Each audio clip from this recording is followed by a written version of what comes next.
আসসালামু আলাইকুম রহমতুল্লাহ। আগামী 13/6/2026 চমৎকার একটা এসবিএল প্রোগ্রাম হয়ে গেল আমাদের সাতক্ষীরাতে।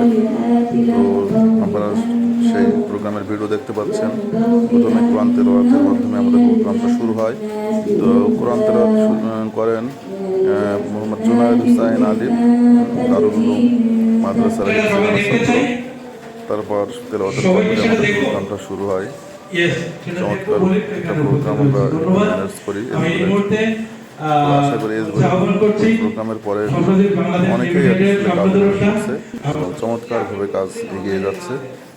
আপনারা দেখতে পাচ্ছেন ভিডিওতে আমাদের MD sir, SBL managing director sir Faruk Alam sir কিন্তু চমৎকারভাবে প্রেজেন্টেশন করছে এবং অনেক সবাই কিন্তু মনোযোগ সহকারে আর কি সবাই মনোযোগ সহকারে এটা উপভোগ করতেছিল।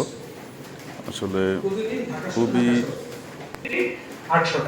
খুবই চমৎকার প্রোগ্রাম হয়েছে বলা যায়, কারণ এত মনোযোগ সহকারে সবাই প্রোগ্রামটা উপভোগ করতেছিল। তো সবার ভিতরে আসলে এসবিএলটা ঢুকে গেছে এক কথায়। সাতক্ষীরা টিম খুবই চমৎকারভাবে কাজ করছে।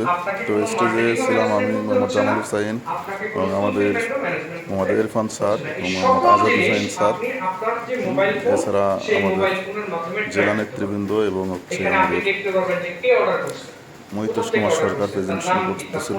খুবই চমৎকার প্রেজেন্টেশন করেন প্রত্যেকটা প্রোগ্রামে। এবং সামনে সারিতে বসা আছে আমাদের মকবুল হুসাইন, সদরুল হুসাইন। মজার বিষয় হচ্ছে এমডি স্যার আমাদেরকে একটা জিনিস এখানে বলছিল যে সাতক্ষীরা প্রোগ্রামে কোনো মহিলা দেখতে পারিনি এবং প্রত্যেকটা ম্যাচিউড পার্সন এখানে ছিল, মানে বিবাহিত বাদে কেউ ছিল না, সবাই বিবাহিত পার্সন। তার মানে ম্যাচিউড পার্সন আমাদের প্রোগ্রাম। তার কারণে স্যার খুবই সুনাম করছে আমাদের যে আপনাদের টিমটা অনেক ভালো করবে সামনে। তা কেরেস তুলে নিচ্ছেন আমাদের রফিকুল ইসলাম রফিক স্যার, তারপর Belal Hossain sir first rank achiever উনি, এবং সাথে আমু ফার্স্ট র্যাঙ্ক অ্যাচিভার, আমাকেও কেরেস দিচ্ছে এমডি স্যার। আমরা সবাই মিলে যারা প্রজেক্ট হোল্ডার ছিলাম সবাই একসাথে মিলে ছবি তুললাম এবং পরে লিডার মিটিং করছিলাম। খুবই চমৎকার প্রোগ্রাম হয়েছে।